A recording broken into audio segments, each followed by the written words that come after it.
Hello all, बहुत बहुत स्वागत है आप सभी का जीडीसी नर्सिंग क्लासेस में। लेके आ गया हूँ आपके लिए नेक्स्ट वीडियो। टॉपिक आज का रहने वाला है हमारा एपिलेप्सी, यानी कि हमने स्टार्ट क्या कर दिया है, अब हमने स्टार्ट कर दिया है मेडिकल सर्जिकल नर्सिंग। यहाँ पे हम टैकल करेंगे प्रीवियस वीडियोस में जो हम नॉर्सेट 11 पावर क्लास में मैं आपके लिए लेके आ रहा था रिगार्डिंग द नर्वस सिस्टम। हम लोग नर्वस सिस्टम पे यहाँ पे डील कर रहे थे, जिसमें we are focusing on the anatomy and physiology, but वहाँ पे हमने वो एनाटॉमी एंड फिजियोलॉजी की जो अपनी जर्नी थी वो खत्म कर दी थी। और साथ ही साथ क्या है, आप लोगों को मैंने सारी ही detailing, concept building, rationalisation, what are the concept behind the different anatomical structures plus the physiology, जो उनकी हमारी पूरी नर्वस सिस्टम की थी क्लासिफिकेशन में, सारा सेंट्रल नर्वस सिस्टम हो और the peripheral nervous system, we detailed में हमने सारा का सारा क्या करा था वहां पे समझा था। अब हमने क्या है मेडिकल सर्जिकल नर्सिंग का पोर्शन को अनलॉक कर दिया है, यानी कि जो भी हमने नर्वस सिस्टम को पढ़ा था एनाटॉमी फिजियोलॉजी में, अब नर्वस सिस्टम से रिलेटेड जो भी डिजीज कंडीशंस होंगी, जितनी भी आपके सिलेबस में जितनी भी डिजीज कंडीशन है, प्राइम डिजीज कंडीशन हो चाहे नॉन प्राइम डिजीज कंडीशन हो, कोई भी कंडीशन यहाँ पे मिस नहीं होगी। नॉर्सेट 11 के अकॉर्डिंग आप लोगों को यहाँ पे डिटेल में डिस्कस कराया जाएगा अलग अलग कंडीशन। टॉपिक आज का हमारा क्या है, टॉपिक है हमारा एपिलेप्सी। एपिलेप्सी हमारा आज का टॉपिक है। अच्छा, जब ये एपिलेप्सी की बात आती है, एक वर्ड है एपिलेप्सी, तो बहुत सारे क्या है दिमाग में वर्ड्स और भी आ जाते हैं कि इस एपिलेप्सी के साथ साथ हमने एक और वर्ड सुना होता है सर, जिसको हम क्या बोलते हैं, सीजर। एक एक कन्फ्यूजन को हम सारी तरीके से क्या है क्या कर देंगे, सॉल्व कर देंगे। यहाँ पे आपने एक वर्ड और सुना होगा, दैट इज द सीजर्स। ये सीजर्स वर्ड भी आपने सुना होगा, ठीक। तो ये सीजर क्या है, एपिलेप्सी क्या है। उसके बाद बात करूं एक वर्ड का कि ये क्या है भाई, ये है हमारा कन्वर्जन। एक और सुना हमने, एक और वर्ड सुना सर हमने, एक तो हमने सुना सीजर, एक सुना एपिलेप्सी, एक सुना कन्वर्जन। अच्छा, एक और सुना जिसको हम बोलते हैं फिट्स आ रहे हैं सर। क्या है, फिट्स आ रहे हैं, या फिर हम हिंदी में बोले या फिर अगर हम लोकल लैंग्वेज में बोले तो आपने आसपास सुना होगा, आसपास इलाके में, कि मिर्गी का दौरा आ रहा है इसको, ठीक है, कि मिर्गी का दौरा आ गया है इसको, या फिर इसको फिट्स आ रहे हैं, मुंह से झाग निकल रहे हैं, पेशेंट अनकॉन्शियस होकर गिर गया है। पेशेंट का जो फेशियल जो पर्टिकुलर जो एक आप कह सकते हो एक्सप्रेशन कह सकते हो, या उसकी जो मसल है वो फेशियल की वो एसिमेट्रिकल हो गई है, यानी कि फेस जो है वो अपना जो माउथ है वो डेविएट हो जाता है, और पर्टिकुलरली पेशेंट क्या है जर्की मूवमेंट्स करने लगता है, यानी कि अपनी मसल टोन को इंक्रीज करके वो जर्की मूवमेंट्स क्या है करने लगता है। तो ये पूरा का पूरा इस सिनेरियो को हम क्या बोल देते हैं, जनरली आपने सुना होगा कि भाई दौरे आ रहे हैं इसको, इसको मिर्गी पड़ रही है। ये सारे के सारे टर्म हम लोग यूज करते हैं, या फिर थोड़ा सा हम लोग इंग्लिश में बोले तो हम लोग फिट ये यूज कर देते हैं कि फिट्स आ रहे हैं इसको, ये ठीक है। तो अब पर्टिकुलरली हमारे पास ये टर्म है फिट है, और थोड़े और टेक्निकल और मेडिकल टर्मिनोलॉजी हम समझें, so we have some other words also like the conversion, then we have the epilepsy and then we have the seizure. अब ये कॉन्सेप्ट क्या है सर, क्या यहाँ पे क्या है, डिफरेंशिएशन है कि नहीं, या फिर इन सारे वर्ड्स को हम इंटरचेंजेबली यूज कर सकते हैं। इंटरचेंजेबली मतलब इन सबका मीनिंग क्या है, एक्चुअल में इन सबका मीनिंग एक ही है। अब बात यहाँ पे करें कि मीनिंग एक है कि क्या है, तो मीनिंग एक यहाँ पे एक्चुअल में नहीं है, इनका एक मीनिंग नहीं है। यहाँ पे मैं आपको लिख देता हूँ, यहाँ पे टर्म लिख देते हैं। पहला टर्म है हमारे पास कन्वर्जन, ठीक है। तो हमारा ये जो कन्वर्जन है इसका एक्चुअल में क्या मतलब होता है, इसका एक्चुअल में मतलब होता है कॉन्ट्रैक्शंस, यानी कि इर्रेगुलर कॉन्ट्रैक्शंस पेशेंट में देखने को मिलते हैं। यानी कि यहाँ पे क्या देखोगे, इर्रेगुलर कॉन्ट्रैक्शंस देखने के लिए मिलेंगे। जब क्या है, जब होता क्या है, कॉजेज बहुत सारे हो सकते हैं, इर्रेगुलर कॉन्ट्रैक्शन देखने के मिलेंगे, कॉजेज बहुत सारे हो सकते हैं, बट ये कन्वर्जन किसकी वजह से आते हैं, जब कोई ब्रेन की इलेक्ट्रिकल एक्टिविटी में क्या होता है, एबनॉर्मलिटी होती है। यानी कि हमारे ब्रेन में, मैंने पूरा एनाटॉमी में आपको बताया था, न्यूरॉन्स होते हैं, basic structure and function unit है, इलेक्ट्रिसिटी कंडक्टिंग न्यूरॉन्स होते हैं, एक्साइटेबिलिटी होती है, इलेक्ट्रिकल कंडक्टिंग जो हमारा जो मीडियम है उसके थ्रू इंफॉर्मेशन ट्रेवल करता है, उस इंफॉर्मेशन को न्यूरॉन टू न्यूरॉन पास करा जाता है। बट उस इलेक्ट्रिकल कंडक्टिविटी में जब कोई एबनॉर्मलिटी आ जाती है, और उस एबनॉर्मलिटी की वजह से, उस एबनॉर्मलिटी की वजह से क्या होता है, पेशेंट के अंदर कॉन्ट्रैक्शंस होते हैं, मसल के कॉन्ट्रैक्शन एंड रिलैक्सेशंस होते हैं, यानी कि मूवमेंट स्टार्ट कर देता है। पेशेंट क्या करता है, मूवमेंट स्टार्ट करेगा, इरेगुलर मूवमेंट स्टार्ट करेगा जो उसके कंट्रोल में नहीं होंगे। तो ऐसा बोला जाता है कि कन्वर्जन में कॉन्ट्रैक्शंस होते हैं मसल्स के, यानी कि पेशेंट के जर की मूवमेंट्स ऐसे ऐसे स्टार्ट हो जाएंगे एबनॉर्मली, बिकॉज ऑफ द उसकी जो ब्रेन में इलेक्ट्रिसिटी है, उसकी जो कनेक्टिविटी है वो वहां पे कॉम्प्रोमाइज हुई है। तो ये तो क्या है हमारा भाई, ये हमारा है कन्वर्जन का फंडा। ठीक हो बहुत तरीके से सकता है, कोई ब्रेन पे इंजरी हो गई है, कैल्शियम इम्बैलेंस हो गया है, पोटेशियम इम्बैलेंस हो गया है, इस्कीमिक स्ट्रोक है, वो अभी हम सब आगे डिस्कस करेंगे एपिलेप्सी में। ठीक, उसके बाद हमारा क्या है, उसके बाद हमारा वर्ड आता है सीजर। उसके बाद हमारा क्या वर्ड आ गया, उसके बाद हमारा वर्ड आ गया सीजर। यहाँ पे वर्ड आ गया हमारा कि सर ये सीजर क्या है। तो सीजर के अंदर एक्चुअली में क्या होता है, it is a bit complex, ये थोड़ा सा कॉम्प्लेक्स टर्म है। इसके अंदर क्या है, इसके अंदर टॉनिक भी इन्वॉल्व है और इसके अंदर क्लॉनिक भी इन्वॉल्व है। अब आप कहेंगे सर ये टॉनिक क्लॉनिक का क्या फंडा है, हमको तो पता नहीं है अब ये टॉनिक और क्लॉनिक।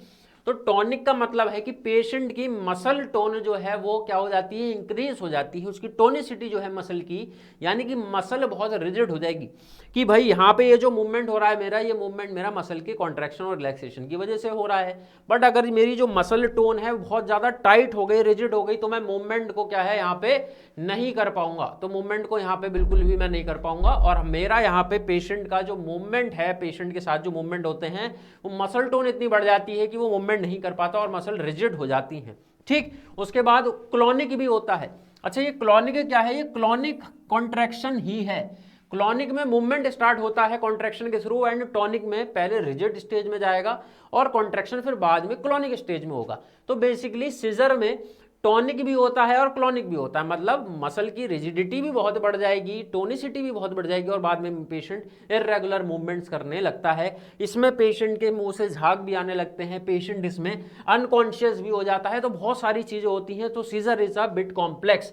तो यहाँ पे कन्वर्जन में सिर्फ कॉन्ट्रैक्शन था और सीजर में क्या है, टॉनिक एंड क्लॉनिक दोनों चीजें हो रही हैं और मुंह से फ्रॉदिंग हो रही है, पेशेंट अनकॉन्शियस भी हो रहा है। तो ये सारा का सारा सीजर है। कन्वर्जन में सिर्फ इरेगुलर कॉन्ट्रैक्शन है। तो अब हम यहाँ पे क्या देखेंगे, हमारा थर्ड वाला क्या टर्मिनोलॉजी थी, हमारी तीसरी टर्मिनोलॉजी थी एपिलेप्सी, जो हमारा क्या है, डिजीज कंडीशन है आपका। तो यहाँ पे एपिलेप्सी का मतलब क्या है, अब ये बहुत ध्यान से समझने वाली बात है। तो यहाँ पे ये जो कन्वर्जन है, इसका मतलब था इरेगुलर कॉन्ट्रैक्शन, मतलब मूवमेंट होंगे, इरेगुलर अनकंट्रोल्ड मूवमेंट होंगे। क्यों होंगे, बिकॉज किसी ना किसी वजह से ब्रेन के एबनॉर्मल जो है इलेक्ट्रिकल एक्टिविटी स्टार्ट हो गई है। सीजर यहाँ पे क्या है, टॉनिक एंड क्लॉनिक, यानी कि रिजिडिटी भी बढ़ जाएगी, टोन बढ़ जाएगी, जिससे पेशेंट बिल्कुल क्या है, टोनिक एक स्टेट में दिखेगा, एंड देन क्लॉनिक मतलब कॉन्ट्रैक्शन, इरेगुलर कॉन्ट्रैक्शन। तो इसमें दोनों होता है। अब यहाँ पे कन्वर्जन से एपिलेप्सी का यहाँ पे अभी आप रिलेशन मत देखिएगा, यहाँ पे बात करते हैं सीजर की। तो सीजर का ये जो हमारे सीजर था, ये जो सीजर थे, इसका अगर मैं बात कहूं कि इस सीजर का अगर क्या है, आपको सिंगल एपिसोड पेशेंट के अंदर देखने के लिए मिले, यानी कि सिंगल एपिसोड, यानी कि सिर्फ एक बार अकरेंस, यानी कि सिंगल एपिसोड इस सीजर का जिसमें पेशेंट के अंदर टॉनिक एंड क्लॉनिक क्या है, ये सारे के सारे अपीयरेंस, ये सारे के सारे क्लिनिकल फीचर्स देखने को मिले, पेशेंट के मुंह से झाग आए, पेशेंट की टोनिसिटी हो, पेशेंट जर्की मूवमेंट्स करेगा, पेशेंट का जो फेस है या फिर मसल है या फिर ये जो है वो क्या है, थोड़ा सा टिल्ट हो जाएगा और पेशेंट अनकॉन्शियस हो जाएगा। ये सारी की सारी चीजें क्या है कि पेशेंट को तो भाई क्या आ गया, सीजर आया। बट एक्चुअल में क्या हो, एक्चुअल में क्या हो, अब एपिलेप्सी क्या बने कि ये क्या है, मल्टीपल एपिसोड आ रहे हैं पेशेंट को। क्या है, पेशेंट को कैसे एपिसोड आ रहे हैं, पेशेंट को मल्टीपल एपिसोड यहाँ पे देखने को मिलेंगे, पेशेंट को मल्टीपल एपिसोड्स ऑफ देखने को मिलेंगे। किसके मल्टीपल एपिसोड देखने को मिलेंगे भाई, किसके देखने को मिलेंगे, सीजर के। इस सीजर के पेशेंट को मल्टीपल एपिसोड देखने के लिए मिलेंगे। तो ये क्या है, ये हमारा एपिलेप्सी है। यानी कि एपिलेप्सी का मतलब क्या हो गया, ये एपिलेप्सी एक्चुअल में क्या है, एपिलेप्सी यहाँ पे बोल सकते हैं कि मल्टीपल एपिसोड यहाँ पे देखने के लिए मिलेंगे। मल्टीपल सीजर्स आप यहाँ पे लिख सकते हैं, मल्टीपल एपिसोड्स ऑफ सीजर। यहाँ पे बार बार जब किसी पेशेंट को सीजर आने लगते हैं तो उसको एक डिजीज कंडीशन हम बोल देते हैं कि इसको अब एपिलेप्सी हो गया है, इस पेशेंट को अब क्या हो गया, एपिलेप्सी हो गया है। तो ये पूरा का पूरा क्या है, ये पूरा का पूरा हमारा कॉन्सेप्ट था कन्वर्जन, सीजर और एपिलेप्सी का। अच्छा, बात करते हैं कि सर आपने ये जो है, आपने क्या है, एक और टर्म्स भी बताए थे हमारे। और टर्म्स मैंने कौन से बताए थे आपको, और टर्म्स मैंने यहाँ पे फिट्स वगैरह बताए थे। और टर्म्स कौन से बताए थे, फिट्स बताया था मैंने आपको, या फिर दौरा और मिर्गी। तो फिट्स जो है ये फिट्स एक्चुअल में कन्वर्जन भी हो सकता है। भाई देखिए ये तो एक लेमन टर्म है, एक क्या है नॉर्मल टर्म है। फिट्स को दौरे आने को उसमें कन्वर्जन भी हो सकता है, सिर्फ रेगुलर कॉन्ट्रैक्शन भी हो सकते हैं, सीजर भी हो सकता है। सीजर क्या मतलब टोनिसिटी भी बिल्कुल टाइट हो जाएगी मसल, उसके बाद कॉन्ट्रैक्शन आएंगे, मुंह से झाग आएगा, पेशेंट अनकॉन्शियस हो जाएगा, ये भी हो सकता है। हो सकता है एपिलेप्सी बार बार हो रहा है तब भी बोल देते हैं कि पेशेंट को बार बार फिट्स आ रहे हैं, पेशेंट को दौरे आते हैं, पेशेंट को मिर्गी पड़ती है। तो फिट्स तो इससे आप रहने दीजिए अभी, it is basically not a medical rated terminology. And then we have to focus only on the conversion epilepsy and the seizure. Conversion is only contraction, whereas the seizure is the tonic and clonic यहाँ पे रहता है। Multiple episode of a seizure again and again turn into epilepsy. तो ये हमारा एक basic क्या था, कॉन्सेप्ट था। तो एपिलेप्सी से हम लोग क्या समझे, एपिलेप्सी से हम यही समझे कि भाई एपिलेप्सी का मतलब यही है सर कि अब एपिलेप्सी जो होती है वो कहीं ना कहीं ब्रेन में जो न्यूरॉन्स होते हैं, जो हमने पढ़े थे, उन न्यूरॉन्स के अंदर जो इलेक्ट्रिकल कंडक्टिविटी होती है, इलेक्ट्रिकल इंपल्सेस जो जनरेट होती हैं, जिनके थ्रू इंफॉर्मेशन पूरी बॉडी में ट्रांसफर होती है और उससे की वजह से हम लोग movement, coordination, balance, controlling, thinking, ये सारी की सारी चीज़ें हो पाती हैं। तो यही इसी इलेक्ट्रिकल कंडक्टिविटी में कहीं ना कहीं कुछ एबनॉर्मलिटी है, जिसकी वजह से पेशेंट को ये एपिलेप्सी वाली क्या है कंडीशन देखने को मिल रही है। तो व्हाट इज एपिलेप्सी? एपिलेप्सी हम एक सिंपल भाषा में बोले तो ये क्या है, एबनॉर्मल एक्साइटेबिलिटी, मतलब एबनॉर्मल भी है और एक्सेस भी है, कम नहीं है। क्या है, ये इलेक्ट्रिकल एक्टिविटी बड़ी है, कम नहीं हुई है, एबनॉर्मल है और एक्सेस हुई है। Abnormal excess electrical activity of a neuron, वो क्या है, वो हमारा एपिलेप्सी है, जिसमें पेशेंट को अलग अलग तरीके के क्या आते हैं, पेशेंट को अलग अलग तरीके के सिम्टम्स आते हैं। ये सारी की सारी एपिलेप्सी में हम क्या है डिटेल में डिस्कस करेंगे। तो epilepsy is a neurological disorder, जाहिर सी बात है न्यूरोलॉजिकल डिसऑर्डर है, कैरेक्टराइज बाय रीअकरेंट, क्या है देखिए यहाँ पे वही वर्ड यूज हो गया, वही वर्ड का यहाँ पे यूज कर दिया, क्या कर दिया यहाँ पे, रिकरेंट। रिकरेंट का मतलब क्या है, बार बार हो रहा है, बार बार आ रहा है, बार बार। एपिसोड किसका आ रहा है, सीजर का आ रहा है, तो मल्टीपल सीजर्स, बार बार एक ही चीज होगी, and that is the neurological disorder characterised by recurrent unprovoked seizure. Unprovoked seizure मतलब कोई प्रोवोक नहीं कर रहा है, कोई स्टिमुलस नहीं है। स्टिमुलस होती हैं, ट्रिगर कर सकती हैं, बट ऐसा 100% श्योर नहीं है कि अगर वो स्टिमुलस पेशेंट को जाएगी, एपिलेप्सी वाले पेशेंट को, तो उसको दौरा आ जाएगा, उसको सीजर आ जाएगा, ऐसा नहीं है। यहाँ पे अनप्रोवोक्ड भी होता है कि कोई प्रोवोकिंग यहाँ पे ट्रिगर्स नहीं होंगे, उसके बाद भी पेशेंट को एपिलेप्सी हो सकती है, बार बार वो सीजर एक्टिवेट हो सकता है। तो एपिलेप्सी क्या है, रीअकरेंट, बार बार अनप्रोवोक्ड सीजर का आना। तो बात वहीं की वहीं आ गई कि सिंगल होगा तो क्या है भाई, सीजर है, बार बार हो रहा है, मल्टीपल एपिसोड हो गया, रिकरेंट हो रहा है, तो वो क्या है हमारा एपिलेप्सी होगी। Due to abnormal electrical discharge in the cerebral cortex. अब थोड़ा सा क्या है यहाँ पे भाई, यहाँ पे मेडिकल यहाँ पे यूज कर दिया सेरिब्रल कॉर्टेक्स का, आपको बताया था मैंने, ब्रेन जब पढ़ाया था पूरा बताया था, वहाँ पे वाइट मैटर, ग्रे मैटर सब डिस्कस हुआ था, सेरिब्रल कॉर्टेक्स भी वहाँ पे डिस्कस हुआ था। तो जनरली क्या आपको पता करना है, यहाँ पे क्या आपको याद रखना है कि what is epilepsy? Epilepsy is just a abnormal electrical discharge, abnormal axis electrical activity of neuron with in the brain. और जहाँ पे क्या है पेशेंट को बार बार इसकी वजह से, इस एबनॉर्मल एक्टिविटी की वजह से, एक्सेस इलेक्ट्रिकल एक्टिविटी की वजह से क्या होगा, बार बार सीजर आएगा, पेशेंट को रिकरेंट सीजर आएगा। और सीजर में क्या होता है, मैंने बताया था, सीजर में क्या होता है, मैंने बताया था भाई, सीजर में टॉनिक क्लोनिक होता है। टॉनिक मतलब पेशेंट रिजिड हो जाएगा, बहुत टाइट उसकी टोनिसिटी हो जाएगी, क्लोनिक मतलब एबनॉर्मल मूवमेंट करने लगता है। और इन सब की वजह से पेशेंट के मुंह से झाग भी आते हैं, पेशेंट का क्या है यूरिन कंट्रोल भी, यूरिनरी ब्लैडर कंट्रोल भी लॉस हो जाता है, पेशेंट क्या है यूरिनेट भी कर सकता है, अनकॉन्शियस हो जाएगा। पेशेंट के साथ ये सारी चीज़ें होती हैं, पेशेंट क्या है कराने भी लगता है, एपिलेप्टिक क्राई बोलते हैं, अभी आगे सारी चीज़ें आएंगी। तो बेसिकली ये सीजर बार बार रिपीट हो रहा है and that is the epilepsy. तो यहाँ पे सामने एक स्क्रीन पे आपको है हमारा ये जो एपिलेप्सी है भाई, ये एपिलेप्सी का इंटरनेशनल डे है, हम इस एपिलेप्सी के इंटरनेशनल डे को सेलिब्रेट करते हैं, ठीक। और इसको सेलिब्रेट जो हम करते हैं, इसका जो इंटरनेशनल डे है, अच्छा ये जो इन्फॉर्मेशन आपको देने वाला हूँ मैं, ये बहुत ज़्यादा कन्फ्यूजिंग है जब आप इसको इंटरनेट सर्फ करेंगे या फिर कहीं पे पूछेंगे या फिर कहीं टेक्स्ट बुक में देखेंगे, बट यहाँ पे सिंप्लीफाइड मैंने कर दिया है। इंटरनेशनल, देखिए 3 डे बनाए जाते हैं एपिलेप्सी में, 3 क्या है सेलिब्रेट करे जाते हैं, 3 इवेंट सेलिब्रेट करे जाते हैं।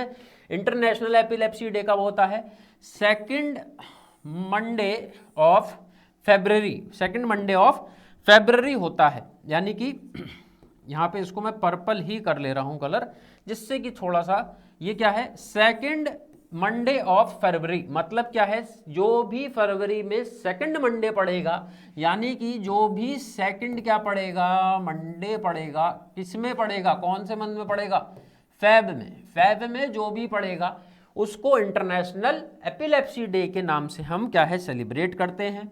उसके बाद बात आती है 17 नवंबर। अच्छा, ये 17 जो नवंबर है, 17 नवंबर, इसको क्या करते हैं हम, इसको हम मानते हैं, इसको मानते हैं नेशनल एपिलेप्सी डे। तो यहाँ पे भाई कंफ्यूजन क्रिएट, सर इंटरनेशनल अलग है, एपिलेप्सी अलग है, बिल्कुल अलग है। ये क्या है, ये इंडिया का बता रहा हूँ स्पेसिफिकली, किसका बता रहा हूँ, इंडिया में बता रहा हूँ। नॉर्थ साइड से बहुत क्वेश्चन आएंगे, कंफ्यूज करने का आएंगे। इंटरनेशनल की डेट याद करके जाओगे, नेशनल पूछ लेगा।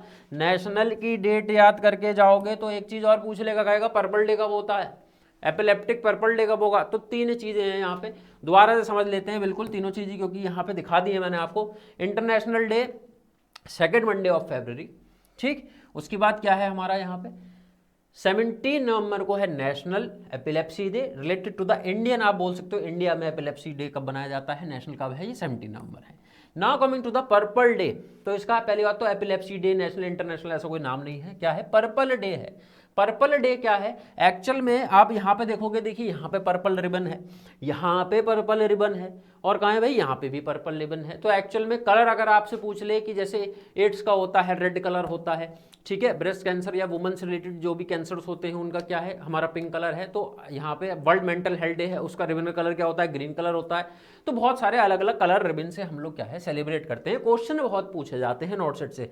तो भाई आप अगर एपिलेप्सी से रिलेटेड कोई भी हमारा रिबन का कलर है, so that is purple, blue नहीं है, पर्पल कलर है। तो पर्पल डे बनाया जाता है, पर्पल डे भी बनाया जाता है। और ये क्या है, 26 मार्च को ये बनाया जाता है। इसमें जनरली क्या है, अवेयरनेस दी जाती है।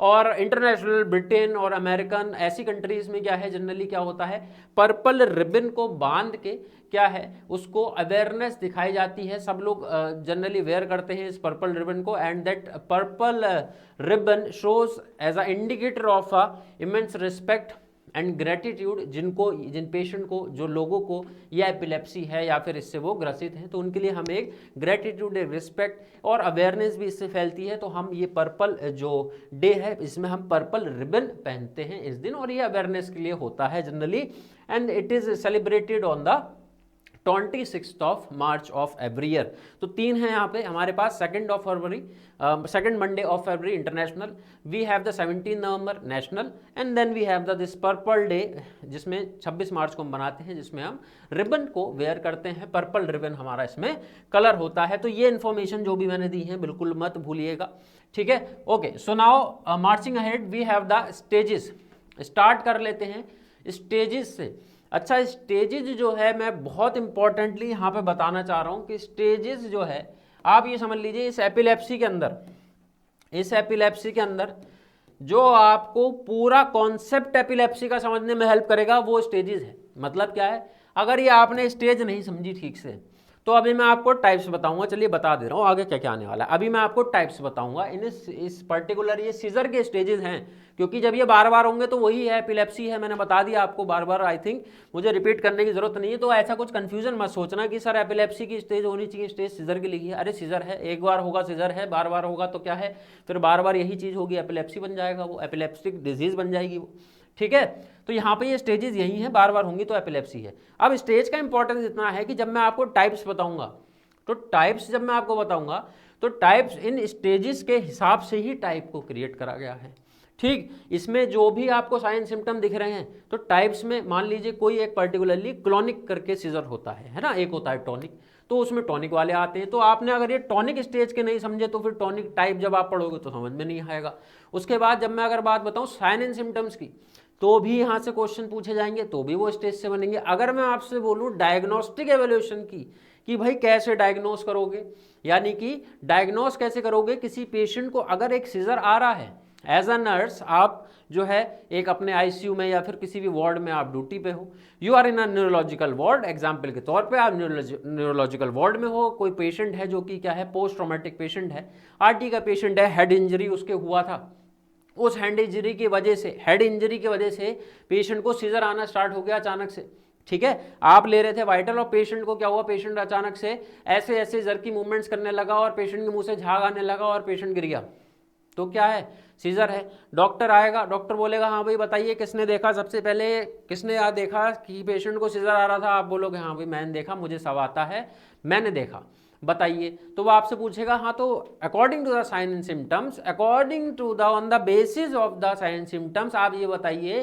कि पेशेंट ने कैसी कैसी स्टेज में मूव करा, फिर आप ये बताइए कि इन स्टेज को देखते हुए आपको कौन सा सीजर लगा ये, यानी कि किस टाइप का था, तो आप मुझे बताएंगे, तो मैं इस बेसिस पर आप क्या करूंगा, अपना मेडिकल मैनेजमेंट स्टार्ट करूंगा, क्योंकि भाई आप इन्हें देखा था, आप ही गवाह हो, आप ही बताओगे। तो फिर आप कहोगे कि सर ये तो जो है बात ऐसी है कि मैंने प्रसन्न सर की वो जो नॉर्थ 11 वाली क्लास थी वो मिस कर दी थी मैंने। तो फिर क्या है, यहाँ पे प्रॉब्लम क्रिएट होगी। जो का पार्ट्स यहाँ पे है क्या भाई, यहाँ पे ये चीज़ है, स्टेज बहुत इंपॉर्टेंट है, everything is correlated with this stages of the seizure. तो यहाँ पे बिल्कुल ध्यान से समझ लेना, बहुत सिंप्लीफाइड तरीके से समझा देंगे आपको, ठीक है। तो स्टेजेस में यहाँ पे आप देखोगे पहला है ऑरा स्टेज, ऑरा बहुत चल रहा है आजकल इंस्टा पे, ऑरा प्लस 9999 ऑरा, किसी किसी का माइनस 999 ऑरा, तो ऑरा माइनस नहीं करवाना है भैया, ऑरा कैसे करवाना है, ऑरा करवाना है प्लस 99, खुद ही ऑरा हो तुम तो यही है ऑरा स्टेज से, यहीं से स्टार्ट करना है, ऑरा से स्टार्ट करना है, ठीक। उसके बाद क्या आएगी, टॉनिक स्टेज आएगी, क्या आएगी, टॉनिक स्टेज आएगी। उसके बाद क्लॉनिक है, बहुत आसान है, टॉनिक क्लॉनिक, टॉनिक क्लॉनिक याद करना है, अभी पीछे ही बताया था आपको, टॉनिक क्लॉनिक याद करना है। उसके बाद क्या है, उसके बाद है पोस्ट इक्टल स्टेज, क्या है ये, पोस्ट इक्टल। अब बात अगर मैं आपसे करूं, बात यहाँ पे एक चीज और बता देता हूं मैं, जिससे कि बिल्कुल भी परेशानी नहीं होगी। बुक्स में आपको जनरली क्या देखने को मिलेगा, आपको देखने को मिलेगा यहाँ पे इक्टल स्टेज देखने के लिए मिलेगा, और यहाँ पे लिखा होगा प्री इक्टल, प्री इक्टल स्टेज देखने को मिलेगा। तो अगर ऐसा मिले तो यहाँ पे 3 तरीके से भी स्टेज आप कई बार बुक में और इंटरनेट पे जब सर्च करोगे तो दिखेगा आपको। Pre ictal is the basically aura stage. Pre ictal मतलब, प्री इक्टल ये तो देखिए आपकी इक्टल हो गई, ये बीच वाली टॉनिक क्लॉनिक क्या है, ये तो इक्टल है, तो ये पहले वाली स्टेज प्री इक्टल, ये बाद वाली स्टेज क्या है, ये रही हमारी पोस्ट इक्टल। तो ऐसे भी देखने को मिलता है प्री इक्टल, इक्टल मतलब tonic clonic, and then we have the post ictal. But हम लोग क्या है 4 स्टेज में भी पढ़ सकते हैं, aura stage, tonic clonic that is the ictal, and then we have the post ictal. इसके लिए कोई अलग से नाम नहीं होता है, तो यही है एक्चुअल में, ठीक है। तो ये आपका हो गया pre ictal aura stage. Aura stage से हम समझते हैं, तो स्टार्टिंग में क्या होगा, यहाँ पे होगा क्या, जब ये सीजर, ये स्टेज ऐसी होती है, यहाँ पे सीजर जो है बिल्कुल इनिशिएट होना स्टार्ट होगा, सीजर बिल्कुल इनिशिएट होना स्टार्ट होगा, बिल्कुल क्या है इस टाइम बॉडी में सीजर का बिल्कुल इनिशिएशन होता है, with in a micro second की ये स्टेज होती है एक्चुअल में। और इसमें पेशेंट को बिल्कुल ध्यान से देखना है, इसमें पेशेंट को क्या देखने को मिलेगा, पेशेंट के अंदर हेलुसिनेशन देखने को मिलेगा, पेशेंट हेलुसिनेट करेगा, पेशेंट को हेल्यूजन होगा। हेल्यूजन क्या होगा, उसको हेल्यूजन हो सकता है कि उसको लग रहा है कि उसको कोई स्मेल आ रही है, हो सकता है उसको कोई टेस्ट आए, हो सकता है उसको कोई दिखने लगे, that is the optical illusion या फिर ऑप्टिकल हेल्यूजिनेशन। उसके बाद हो सकता है कि पेशेंट को आवाज़ें सुनाई दे, ऑडिटरी हेल्यूसिनेशन हो सकता है पेशेंट को। तो पेशेंट हेल्यूजिनेट करेगा, पेशेंट क्या करेगा, हेल्यूजिनेट करेगा। और उसके बाद पेशेंट को देखिए यहाँ पे कन्फ्यूजन का, पेशेंट को चक्कर आएगा, पेशेंट को कन्फ्यूजन दिखेगा, पेशेंट डिसओरिएंट हो जाएगा पीपीटी से। पेशेंट कहेगा कि पीपीटी क्या होती है, मुझे नहीं पता, पीपीटी कैसे बनाते हैं। तो पीपीटी का मतलब क्या है, यहाँ पे पीपीटी का मतलब पावर पॉइंट नहीं है, पीपीटी का मतलब है पर्सन प्लेस एंड टाइम। मतलब क्या है, यहाँ पे पी से है पर्सन, आइडेंटिफाई नहीं कर पाएगा, पी से है प्लेस, कहाँ पे हूँ, क्या जगह का नाम है नहीं पता, टी से है टाइम, क्या टाइम हो रहा है, सुबह दोपहर शाम, क्या टाइम है एग्जैक्ट कुछ नहीं पता, डिसओरिएंट हो गया, कंफ्यूज हो गया पेशेंट। उसके बाद डिजी, चक्कर से आएंगे पेशेंट को, नमनेस होगा पेशेंट को, हाथ पैरों में क्या है सुनपन आ जाएगा पेशेंट के, डाइसॉर्टेड इमोशन, इमोशन जो है डाइसॉर्ट हो जाएंगे, अजीब अजीब से क्या है मिक्स, हमारे mix emotions, mood change, mood swings, ऐसे पेशेंट को कुछ फीलिंग हो सकती है।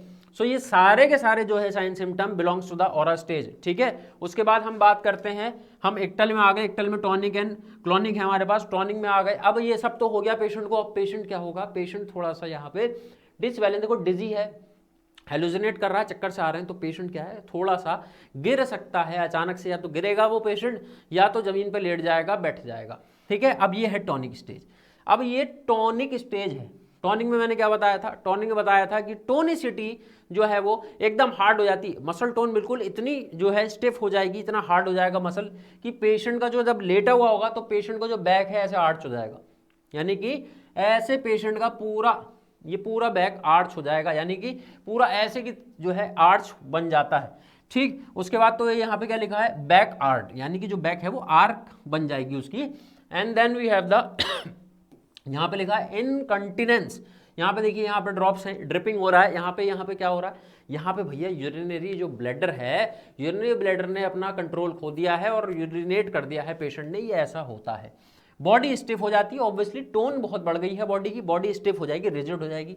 ये देखिए क्या लिखा, ये पेशेंट के मुंह से क्या निकला, ये जो दिखाया है ये एक्चुअल में क्या है भाई, ये एपिलेप्टिक क्राई है। क्राई मतलब पेशेंट रोएगा, रोने वाला नहीं, कराहने वाला है। एपिलेप्टिक मतलब क्राई मतलब कराहना टाइप की पेशेंट के मुंह से आवाज आती है, that is the epileptic cry. Stiff body, incontinence of the urinary bladder, and we have the back arch. These are the symptom which belongs to the tonic stage which is the part of ictal. The other part of ictal or the third stage is the clonic stage. Clonic stage में क्या होगा देख लीजिए बिल्कुल आराम से।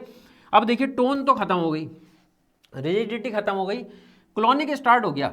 ठीक है, क्लॉनिक में मैंने देखिए क्या बताया था आपको, क्लॉनिक में क्या बताया था भैया, क्लॉनिक में मैंने बताया था आपको कहाँ है क्लॉनिक, कहाँ है क्लॉनिक, हाँ क्लॉनिक का मतलब बताया था कॉन्ट्रैक्शन, टॉनिक सीजर में होते हैं टॉनिक एंड क्लॉनिक। क्लॉनिक में हमने बताया था कॉन्ट्रैक्शन बताया था, ठीक है। और उसके बाद यहाँ पे क्या देखने को मिलेगा, क्लॉनिक में अब क्या देखने को मिलेगा, कॉन्ट्रैक्शन स्टार्ट होंगे पेशेंट के कॉन्ट्रैक्शन स्टार्ट हो जाएंगे। यहाँ पे क्या है, पेशेंट के कॉन्ट्रैक्शन यानी कि मूवमेंट्स स्टार्ट हो जाएंगे। अब पेशेंट के कॉन्ट्रैक्शन स्टार्ट हो जाएंगे, देखिए लिखा है jerky movements, patient jerky movements करेगा, कॉन्ट्रैक्शन होगा। फ्रोदी सलाइवा, मुंह से झागदार सलाइवा आने लगेगा, थूक आने लगेगा, इससे क्या है यहाँ से फ्रोथीनेस दिखेगी आपको। ब्लिंकिंग आइज, पेशेंट ब्लिंक करेगा, आँख को बंद करेगा खोलेगा। ये सारे के सारे किसके हैं, ये सारे के सारे किसके इंडिकेशन है, क्लॉनिक स्टेज के हैं। यानी कि इक्टल में टॉनिक भी है, क्लॉनिक भी है, प्री इक्टल हमारा ऑरा है। उसके बाद हमारा लास्ट में इक्टल के बाद क्या बचा, बिल्कुल लास्ट में, बिल्कुल पोस्ट मतलब प्री मतलब हमारा पहला, इंट्रा मतलब बीच में, उसके बाद पोस्ट मतलब बाद में, पोस्ट इक्टल बच गया। अब पोस्ट इक्टल स्टेज में क्या होगा भाई, सारी चीजें हो गई। पहले स्टार्ट हुआ, कंफ्यूजन हुआ, इमोशन डायसॉर्ट हुआ, हेलुसिनेट करा पेशेंट, ठीक है, पेशेंट को चक्कर आए, डिसोरिएंटेशन हो गया, अपना क्या है पर्सन का मतलब कहाँ पे हूँ, क्या है, कौन मेरे सामने खड़ा है नहीं पहचान पा रहा, ठीक है, टाइम क्या हुआ नहीं पहचान पा रहा अपना। उसके बाद टॉनिक स्टेज में आया, मसल एकदम से स्टिफ हो गई, ब्लैडर लूज हो गया है यहाँ पे, जिसकी वजह से सब हो जाएगा। एपिलेप्टिक क्राई पेशेंट कराएगा और उसके बाद पेशेंट के अंदर कॉन्ट्रैक्शन स्टार्ट होंगे, पेशेंट के मुंह से सलाइवा निकलेगा और एक टाइम पे आगे पेशेंट अब बिल्कुल अनकॉन्शियस हो जाएगा। ठीक, बिल्कुल अनकॉन्शियस हो जाएगा। और यहाँ पे अनकॉन्शियस होगा, एक ये कंडीशन है। इस क्लॉनिक स्टेज के बाद या तो रिलैक्स स्टेज में पहुंच जाएगा, लेकिन अवेयर अभी भी नहीं है पेशेंट, ठीक है, अनकॉन्शियस नहीं है पेशेंट की। आप टैप करेंगे पेशेंट आँख खोलेगा, आपको देखेगा, बट अभी अवेयर नहीं है, वो अपनी सराउंडिंग से आपको नहीं पहचानेगा वो। और एक हो सकता है अनकॉन्शियस हो जाए, इसके बाद पूरा क्या है आंख बंद हो गई, प्रॉपर अनकॉन्शियस हो गया वहाँ पे, ठीक है। जीसीएस स्कोर थ्रू मैं अभी बाद में आपको सब बताऊंगा, जीसीएस स्कोर, ग्लासोकोमा स्केल इस सब में निकाला जाता है, तो सब पढ़ेंगे अभी अब, ठीक है। अभी तो मैं बहुत सिंप्लीफाइड लैंग्वेज में आपको समझाने के लिए बहुत अच्छे से बता रहा हूँ। पोस्ट इक्टल स्टेज में अब क्या होगा, देखिए बिल्कुल एग्जॉस्ट हो गया है पेशेंट इन सारे से, तो एग्जॉशन होगा, patient will lie with what we can say with the immense loss of energy, बिल्कुल फटीग वीकनेस की स्टेज में लेटा होगा, एग्जॉस्ट होगा, वीक लिम्स होंगे, स्लीपी होगा पेशेंट, मतलब ऐसा होगा बिल्कुल जैसे वीक हो गया है पेशेंट, ठीक है। सो यहाँ पे ये पूरा स्टेज था aura, tonic, clonic and the post ictal stage. तो ये स्टेजेस बहुत इंपॉर्टेंट है, बहुत आसानी से बिल्कुल ये वाला डायग्राम से समझना है। स्टेजेस ऑफ सीजर है, ये एपिलेप्सी नहीं है। अब ये बार बार होने लगेगा, पेशेंट को सुबह हुआ, आपने बता दिया हाँ सर मैंने पढ़ा है not set 11 present surgery class, मुझे सब पता है, पेशेंट जो है ये सारी चीज़ हुई थी पेशेंट के साथ, और टाइप्स भी मैंने सब पढ़ा है। तो टाइप्स में एक्चुअली मैं आपको चलिए एग्जाम्पल देता हूँ। टाइप्स में एक टाइप है क्लॉनिक सीजर। अब देखो क्लॉनिक है तो क्लॉनिक में टोन वाला स्टेज गायब हो जाती है पेशेंट के अंदर से, पेशेंट के अंदर सिर्फ जर्की मूवमेंट होते हैं, टोन वोन का टोनिक रिजिडिटी वाला कॉन्सेप्ट नहीं रहता। तो आप समझेंगे, आप देखेंगे पेशेंटों की, सर मैंने तो देखा था, सबने बताया था कि क्या कहते हैं क्लॉनिक स्टेज है क्योंकि सिर्फ जर्की मूवमेंट हो रहे थे। डॉक्टर कहेगा वाह बहुत बढ़िया, बहुत आ गया, ठीक है बहुत बढ़िया। अब यहाँ पे क्या है, क्लॉनिक स्टेज है, तो क्लॉनिक टाइप का सीजर बन गया, and on the basis of that particular your finding, आपकी जो फाइंड थी उसके बेसिस पे that particular that physician and the surgeon जो है वो अपना पूरा का पूरा थेरेपेटिक रेजिमेंट, पूरा का पूरा मेडिकल जो ट्रीटमेंट है वो सारा का सारा अप्लाई करेगा पेशेंट पे। तो बहुत इंपॉर्टेंट है, ये आपकी रिस्पॉन्सिबिलिटी है कि आप कैसे ट्रैक कर पाते हो इन सारी चीज़ों को। Okay, so now moving forward, अब हम क्या है आगे पढ़ लेते हैं टाइप्स। क्या पढ़ लेंगे अब हम आगे? टाइप्स पढ़ लेते हैं। चलिए टाइप पढ़ेंगे किसके? सीजर के। तो यहाँ पे टाइप्स ऑफ सीजर, देखिए टाइप भी सीजर। अब आप कहोगे कि सर आप एपिलेप्सी आपका क्या है भाई, टॉपिक है सीजर सीजर पढ़ाया जा रहा हो, बार बार बोल रहा हूँ, कंफ्यूज मत होना बिल्कुल भी। Multiple episode is the epilepsy, basically it is a seizure also, that is a single episode. तो सीजर आएगा तो भी यही कॉन्सेप्ट सारे फॉलो करने हैं आपको, एपिलेप्सी आएगा तो भी यही कॉन्सेप्ट फॉलो करने हैं। ठीक, तो यहाँ पे हम स्टार्ट करते हैं, किससे स्टार्ट करेंगे? टाइप से। तो यहाँ पे पहले तो आपको अगर मैं इसके दो टाइप बताऊँ, बिल्कुल दो टाइप मैं यहाँ पे बता देता हूँ। ठीक, तो यहाँ पे एक है हमारा फोकल, ठीक, और यहाँ पे है हमारा जनरलाइज्ड। ये क्या है? जनरलाइज्ड। फोकल को हम पार्शियल भी बोलते हैं, फोकल को हम पार्शियल सीजर भी बोलते हैं। क्या पढ़ रहे हैं हम यहाँ पे? अभी ये टाइप्स किसके? सीजर पे हैं, बार बार होगा तो एपिलेप्सी हो जाएगा। ठीक है, तो ये हमारा था जनरलाइज्ड, और हमारे पास एक और है that is the focal and partial. Partial मतलब एक जगह पर्टिकुलर पार्शियली, और जनरलाइज मतलब फुल, यहाँ पे पूरा जनरलाइज्ड हो गया है। तो इसके बेसिस पे है। अब कैसे करा गया इसका भाई, क्या कॉन्सेप्ट है, क्या बेसिस है? तो कॉन्सेप्ट तो कभी छोड़ने वाले हैं नहीं हम बिल्कुल भी। तो सपोज करिए कि यहाँ पे ये क्या है, ये सपोज करिए ये हमारा ब्रेन है, ठीक, ये हमारा नीचे स्पाइनल कॉर्ड है, कंसिडर कर लीजिए इसी को।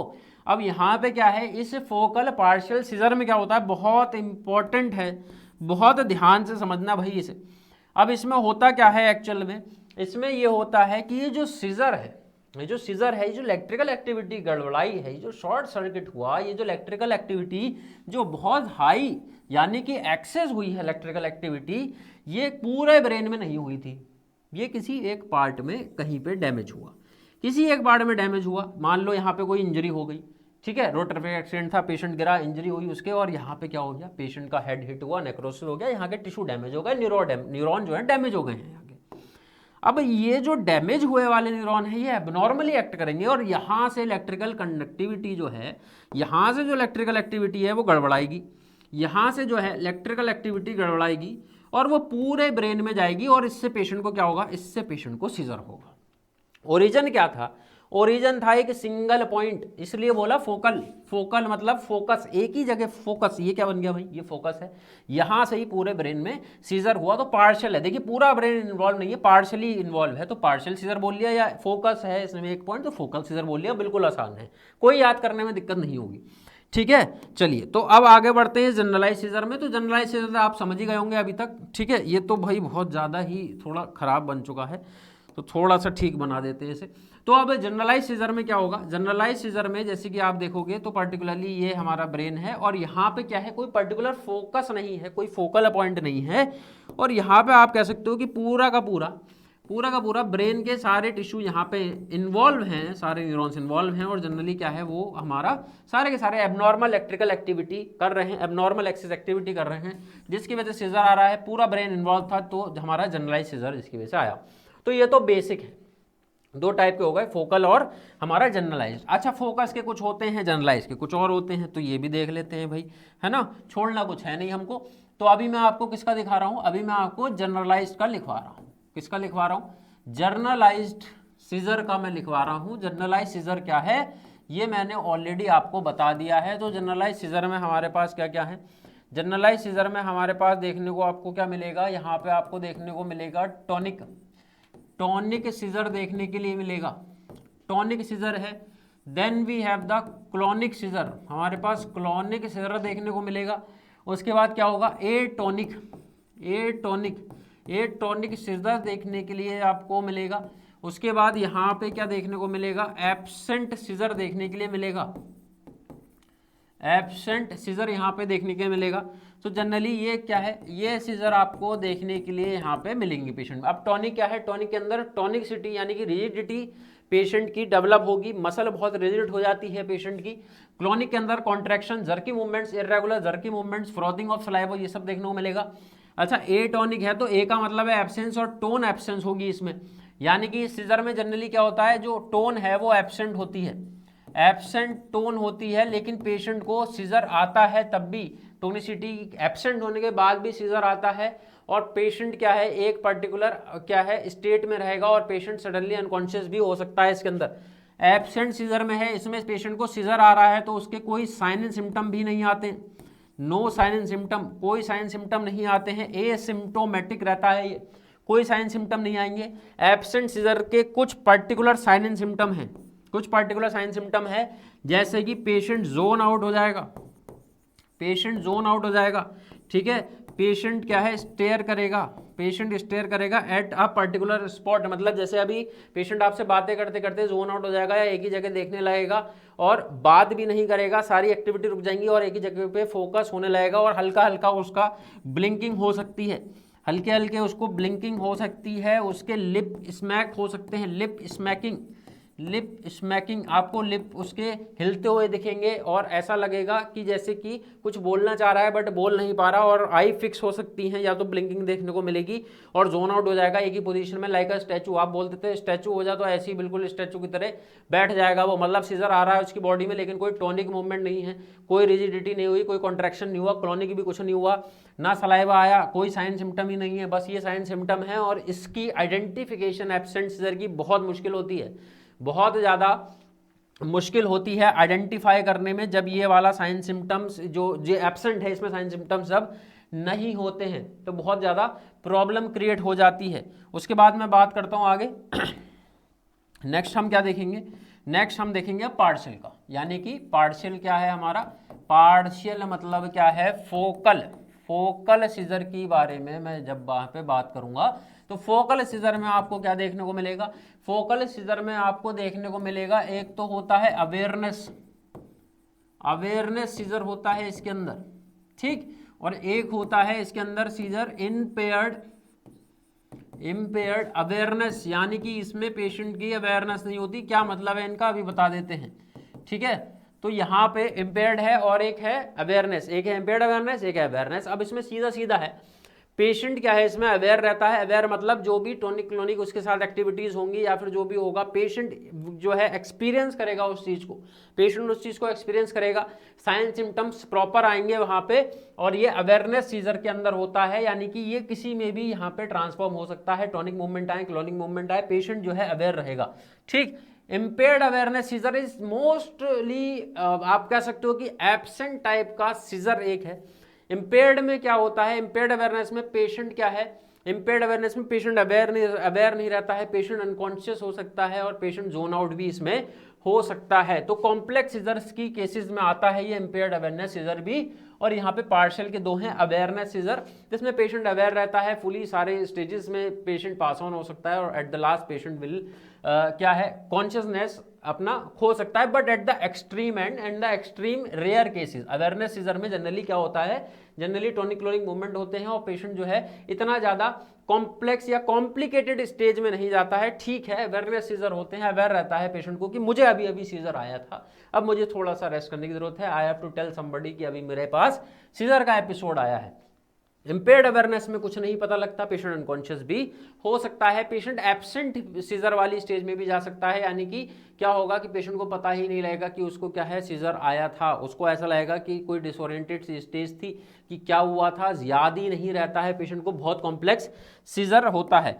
सो now coming back to the topic, हमने क्या है, हमने सीजर पढ़ा कि सीजर का क्या एक्चुअल में मतलब है, कन्वर्जन का क्या मतलब है, रिपीटेटिव सीजर को एपिलेप्सी बोलते हैं हम, ठीक है। एबनॉर्मल एक्सिस इलेक्ट्रिकल एक्टिविटी होती है ब्रेन के न्यूरॉन्स के अंदर, तब सीजर आता है। कॉजेज यहाँ पे बहुत सारे होते हैं। उसके बाद हमने पढ़ा था स्टेजेस और उसके बाद हमने पढ़ा था यहाँ पे टाइप्स। अब बात यहाँ पे साइन एंड सिम्टम्स की हम करेंगे। नेक्स्ट वीडियो में हम साइन एंड सिम्टम्स पढ़ेंगे डिटेल में, कॉजेज पढ़ेंगे इसके हम डिटेल में, और उसके बाद सबसे इंपॉर्टेंट इसका नर्सिंग मैनेजमेंट जब बात आएगी इसकी करने की, बहुत ज़्यादा क्वेश्चन क्रिएट होते हैं। आपकी ये जो सामने आपको स्लाइड दिख रहा है स्टेज ऑफ सीजर, इसी से आपके बहुत सारे क्वेश्चन एपिलेप्सी से डेवलप हो जाएंगे। कोई क्वेश्चन छोड़ा नहीं जाएगा, कोई कॉन्सेप्ट नहीं छोड़ा जाएगा, सारे टॉपिक को आपको बिल्कुल एकदम कॉन्क्रीट तरीके से पढ़ा दिया जाएगा। सो आज की वीडियो में था इतना ही, जल्दी मिलूंगा आपसे नेक्स्ट वीडियो के साथ, तब तक के लिए आई एम साइनिंग आउट।